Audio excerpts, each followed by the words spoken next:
In this video, we will study about Class 6 Geography Chapter 2, Globe, Latitude and Longitudes. अब previous chapters में हमने read किया था कि हमारा प्लैनेट अर्थ जो है वो स्फीयर शेप में नहीं है, स्फीयर मीन्स सर्कल शेप में नहीं है। तो ये कैसा है? ये अब देखिए यहाँ ग्लोब है आपके बुक्स में, तो ये अपने पोल्स पे, ये नॉर्थ पोल पे एंड साउथ पोल पे ये थोड़ा सा फ्लैटेड है। फ्लैटेड मीन्स होता है चपटा है, और मिडिल में अर्थ अपने मिडिल में थोड़ा सा बल्ज है। बल्ज मीन्स उभरा हुआ है, थोड़ा सा इधर बल्ज साइड बल्ज है। तब अब इसको समझने के लिए कि हमारा अर्थ कैसा है, ग्लोब बनाया गया है। तो है ग्लोब, इस चैप्टर बेसिकली ये चैप्टर ही है ग्लोब, लैटिट्यूड एंड लॉन्गिट्यूड। तो ग्लोब है क्या? तो ग्लोब जस्ट रेप्लिका है, या इसका ट्रू मॉडल है, मिनिएचर फॉर्म है अर्थ का। कि अर्थ को हम इतने ब्रॉड में नहीं समझ सकते हैं देख करके, तो उसको अर्थ को समझने के लिए उसका एक छोटा सा मॉडल बनाया गया। एक ट्रू मॉडल है जो एग्जैक्ट उसी तरीके से है, उसी रेशियो में चीजों को करेक्ट साइज में रिप्रेजेंट किया गया है। कि वाटर का रेशियो कितना है, लैंड का रेशियो के मतलब कॉन्टिनेंट कितने हैं, ओशंस कितने हैं, उनके करेक्ट साइज में दिए गए हैं। तो globe is a true model या miniature form of the earth, या रेप्लिका मीन्स कॉपी है, जीरोक्स है। किसका? अर्थ का कॉपी है ये, छोटे फॉर्म में। अब ये ग्लोब जो है ये डिफरेंट डिफरेंट शेप में हो सकते हैं, वे इनके साइज वेरी करते हैं। जैसे कुछ ग्लोब्स होते हैं, some are very big in size which we can't carry, और कुछ इतने स्मॉल होते हैं कि जिन्हें हम पॉकेट में कैरी कर लेते हैं। और कुछ इतने कुछ ऐसे होते हैं जो बलून शेप में होते हैं, कहीं भी उन्हें हम इन्फ्लेट करके यूज करें, देन अपने आप उसको लेके हम कैरी कर सकते हैं जिस भी फॉर्म में। तो ग्लोब डिफरेंट डिफरेंट शेप में और डिफरेंट साइज में है। अब ये जो ग्लोब है ये फिक्स नहीं है। अगर आप ग्लोब को हम देखते हैं तो ये ग्लोब के जो, ये देखिए ग्लोब इज नॉट फिक्स्ड। अब ये फिक्स नहीं तो कैसा है? ये रोटेट कर सकता है। जैसे ईस्ट, हमारी जो अर्थ है वेस्ट टू ईस्ट डायरेक्शन में रोटेट करती रहती है कंटिन्यू, जिसकी वजह से डे नाइट होते हैं। सेम ऐसे ही ये ग्लोब जो कि अर्थ का एक रेप्लिका है या मॉडल है या ट्रू फॉर्म है, ट्रू मिनिएचर फॉर्म है, वो भी अपने फिक्स नहीं है। तो ये भी रोटेट करती है, स्पिन कर सकती है। जैसे आपने देखा होगा ना, पॉटर जो होते हैं जो बर्तन बनाते हैं, तो वो पॉटर के पास एक व्हील होता है, वो भी रोटेट करता रहता है, उस पे स्पिन, टॉप व्हील पे, टॉप स्पिन पे वो करके रोटेट कराते हैं। मिट्टी के बर्तन बनाने के लिए वो स्पिन को कंटिन्यू घुमाते रहते हैं। वैसे ही ग्लोब को भी हम रोटेट कर सकते हैं, ये फिक्स नहीं है। अब ग्लोब पर क्या क्या चीजें हमें देखते हैं मिलती हैं। आप ग्लोब अगर आपके पास हो तो आप देखना, ग्लोब पे countries, continent and ocean correct size में दिखाए। वैसे इनके नाम भी दिए होते हैं प्रॉपर कि कौन कौन से हैं, इनके एरिया भी दिखाए होते हैं, बट इनके एकदम करेक्ट साइज में। इसके अलावा ये करेक्ट साइज में दिए होते हैं, जितने भी ओशंस हैं, सीज हैं, कंट्री हैं, कॉन्टिनेंट्स हैं, उनके करेक्ट साइज में ये दिखाए गए हैं ग्लोब पर। अब ये होता है ना कि कि ग्लोब पे जैसे कि ये स्फेयर लाइक शेप है, मतलब पूरा कंप्लीटली स्फेयर नहीं है लेकिन उसकी तरह ही है, स्फेयर लाइक शेप है। तो इस पे किसी पर्टिकुलर प्लेस की लोकेशंस को मार्क करना बहुत टफ होता है। तो इसके लिए कुछ ऐसे रेफरेंस पॉइंट या लाइंस लिए गए, जो कि जिसके हेल्प से हम किसी पर्टिकुलर प्लेस की लोकेशन फाइंड आउट कर सके। ये सब इमेजिनरी लाइन जो आगे हम पढ़ेंगे, लैटिट्यूड और लॉन्गिट्यूड, ये सब इमेजिनरी लाइंस है। ये करेक्ट रियल में अर्थ पर नहीं है। अर्थ को प्रॉपर वे में अंडरस्टैंड करने या पर्टिकुलर लोकेशंस फाइंड आउट करने के लिए ये बना है, मतलब ये मार्क की गई है, इमेजिनरी लाइंस इमेजिन की गई है। अब यहाँ पे जैसे कुछ रेफरेंस पॉइंट है, जैसे कि यहाँ पे अर्थ का ये जो अर्थ अर्थ को 2 इक्वल पार्ट्स में डिवाइड करता है। क्या कौन डिवाइड करता है? इक्वेटर। अर्थ को ऑलमोस्ट 2 इक्वल पार्ट्स में इक्वेटर डिवाइड करता है। तब ये इक्वेटर का ये 0 डिग्री पे है हमारा इक्वेटर, और इक्वेटर के नॉर्थ साइड में मीन्स इक्वेटर के नदर्न साइड में ये का area northern hemisphere, it is known as northern hemisphere, and south side का जो एरिया है this is known as southern hemisphere. Means equator divide earth into 2 almost equal parts, and north area northern hemisphere, south area southern hemisphere. अब northern hemisphere में भी ना ये equator 0 degree पे है, और इक्वेटर से ऊपर ये लाइंस कंटिन्यू जो 90 पैरेलल लाइंस है। मीन्स ये जो इक्वेटर के ऊपर जितने ऊपर पर लाइंस देंगी, इनके एकदम एक पैरेलल है, और लेटी हुई लाइन है। मीन्स लैटिट्यूड, ये 0 डिग्री लैटिट्यूड है, लैटिट्यूड, और इसके ऊपर पैरेलल लाइंस गई हैं, इन्हें पैरेलल ऑफ लैटिट्यूड कहा जाता है। 90 डिग्री साउथ में है, 90 लाइन्स लैटिट्यूड और 90 लाइन्स लैटिट्यूड या साउथ में है। तो ये टोटल 180 है, हो गई 90 प्लस 90 180, अब प्लस 1 ये इक्वेटर है, तो टोटल नंबर ऑफ लैटिट्यूड 181।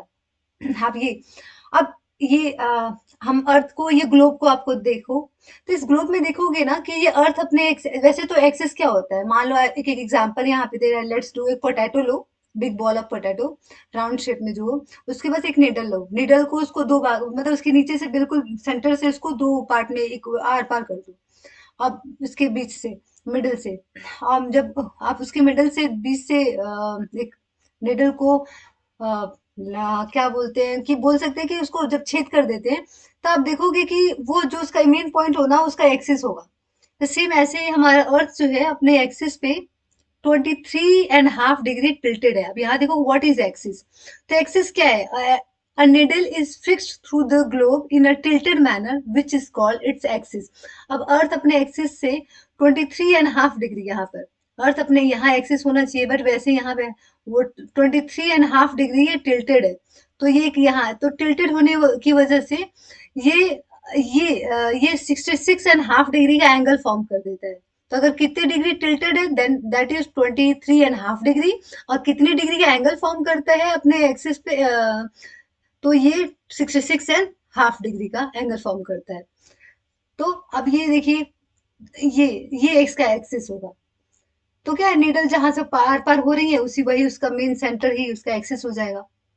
अब 2 पॉइंट ऑन द ग्लोब, देखिए ये वाला 2 पॉइंट ग्लोब पे जो ये पॉइंट है जहां से हम, आप पोटैटो लेकर के आपने नीडल को पियर्स किया था या छेदा था, तो उसका जो वो आर पार का जो एरिया है ना, जो जहां से स्टार्ट हुआ है जहां पे एंड हुआ है, वैसे ही वो पोल्स हैं। अब ये ऐसे ही ग्लोब पर है, ये सिर्फ इमेजिनरी लाइन है, रियल में ये है नहीं। तो ये जो एरिया है जहां से स्टार्ट किए ये साउथ पोल्स है, और जो ये टॉप पे है ये आपका नॉर्थ पोल्स है। तो ये इमेजिनरी लाइन है। अब 90 डिग्री पे ये नॉर्थ पोल्स है, एंड 90 डिग्री नॉर्थ में नॉर्थ पोल्स है, 90 डिग्री साउथ में साउथ पोल्स है। अब ये यहाँ पे रिमेंबर करना, ये रियल लाइफ में नहीं है, ये हमेशा याद रखना, the real earth has no such needles, it move around its axis, और ये अपने एक्सिस पे मूव करती रहती है, which is an imaginary lines. Earth पे आपको पता है, हमें पता है कि अर्थ के 2 टाइप ऑफ मोशंस होते हैं, one is rotation and second is revolutions. तो यहाँ पे ये अपने एक्सिस पे टिल्टेड हो रहती है और कंटिन्यू रोटेट करती रहती है वेस्ट टू ईस्ट। अब क्या है, अनदर इमेजिनरी लाइंस है जो कि ग्लोब को डिवाइड करती है, जो इक्वेटर है, और ये 0 डिग्री पे है। अभी हमने बताया कि जो इसके इक्वेटर से ऊपर का है तो नदर्न हेमिस्फीयर, और इक्वेटर से डाउन है तो वो सदर्न हेमिस्फीयर। उस इक्वेटर से साउथ के एरिया का जो एरिया हेमिस्फीयर है वो साउथ सदर्न हेमिस्फीयर जाना जाएगा, ठीक है। अब ये दे आर बोथ, यहाँ पे they are both equal halves, means equal halves में है, इक्वेटर इक्वल हाफ्स में डिवाइड करती है। The equator is an imaginary circular line. अब हमें पता है कि इक्वेटर एक इमेजनरी सर्कुलर लाइन है, और जो कि बहुत इंपॉर्टेंट रेफरेंस पॉइंट है, एक रेफरेंस पॉइंट है किसी भी प्लेस के लोकेशन को फाइंड आउट करने के लिए। अब जितनी ये पैरेलल लाइंस है ना, इक्वेटर से पैरेलल है, नॉर्थ में भी एंड साउथ में भी, तो इसीलिए इनको पैरेलल ऑफ लैटिट्यूड बोला जाता है। सपोज ये देखिए, ये इक्वेटर के पैरेलल ये है, ये सब में से एक बराबर है, में से पैरेलल सीधे सीधे स्ट्रेट है, पैरेलल है इक्वेटर से, तो इनको पैरेलल ऑफ लैटिट्यूड बोलते हैं, और ये इनको डिग्री में मेजर किया जाता है। All latitude are measure in degree. अब इनको ये जो लैटिट्यूड्स है, इन नॉर्थ में ये 1/4 टोटल, एक सर्कल का 1/4 रिप्रेजेंट करते हैं, मीन 360 का सिर्फ 1/4 रिप्रेजेंट करते हैं, और साउथ में ही 1/4 रिप्रेजेंट करते हैं, 1/4 साउथ में। मीन्स इसका 1/4 360 का 1/4 कितना होगा, 90 डिग्री, और 360 का 1/4 साउथ में कितना होगा, 90 डिग्री। तो टोटल ऑफ लैटिट्यूड जो है ये कितने रिप्रेजेंट करते हैं, कितने डिग्री शेयर करते हैं, ये 90 plus 90 180 degree. Means north direction में वो 90 डिग्री शेयर करते हैं, और साउथ डायरेक्शन में 90 डिग्री शेयर करते हैं। तो ये टोटल 180 हो गया, क्योंकि वैसे भी मैथ में अगर हम सिंपल से एक लैटिट्यूड मीन्स लेटी हुई लाइनें हैं जो कि सीधे सीधे लेटी है, और ये पैरेलल भी है। तो ये एक लेटी हुई लाइन कितने डिग्री की होती है, ऑलमोस्ट 180 डिग्री की होती है, और 180 डिग्री की होती है। तो ये सिंपल से कि ये नॉर्दर्न हेमिस्फीयर में 1/4 रिप्रेजेंट करते हैं और सदर्न में भी 1/4। तो अब यहाँ पे ये जितने भी नॉर्थ में इक्वेटर से नॉर्थ में जितनी लैटिट्यूड है वो नॉर्दर्न लैटिट्यूड्स, और साउथ में जितनी लैटिट्यूड है इक्वेटर के साउथ में जितने इक्वेटर से, ये याद है इमेजिनरी लाइन है ये, रियल में नहीं है, इक्वेटर से साउथ में है वो सदर्न लैटिट्यूड एग्जैक्टली। तो इक्वेटर से नॉर्थ नॉर्दर्न लैटिट्यूड, इक्वेटर से साउथ सदर्न लैटिट्यूड। अब यहाँ पे ना है कि इनकी इंपॉर्टेंस क्या है। The value of each latitude हमको बहुत इंपॉर्टेंस होती है इनकी, क्योंकि डिपेंड करता है नॉर्थ में या साउथ में। अब इंडिया टोटली नॉर्दर्न हेमिस्फीयर में लाई करता है। इंडिया का लैटिट्यूडनल एक्सटेंड है 8 डिग्री टू 37 डिग्री अप्रोक्स। तो इंडिया का लैटिट्यूडनल एक्सटेंड 8 डिग्री 0.42 ये इतना है। वैसे तो और भी है, इंदिरा पॉइंट वाला एरिया अगर लेते तो और 6 से स्टार्ट है, लेकिन हम बेसिक लैंड मास से स्टार्ट कर रहे हैं। तो 8 डिग्री 4 टू 37 डिग्री 25। तो ये अब लैटिट्यूडनल इंडिया का इंडिया टोटली नॉर्दर्न हेमिस्फीयर में है, और ब्राजील सदर्न हेमिस्फीयर में है। सदर्न हेम सदर्न हेमिस्फीयर में है, सदर्न लैटिट्यूड्स में है। तब यहाँ पे देखिए कि यहाँ पे generally this is the Chandrapur in Maharashtra India का है, and below parallel of about 20 degree latitude, but the former is 20 degree north of the equator and later 20 degree south. Means ये महाराष्ट्र जो है हमारे इंडिया के स्टेट है, तो वो 20 डिग्री नॉर्थ में है और 20 डिग्री साउथ में ब्राजील का बेलो है। तो ये डिफरेंस है कि हमें ये जरूर मेंशन करना होता है कि नॉर्थ में है और ये साउथ में है, नहीं तो ये कंफ्यूजन हो जाएगा।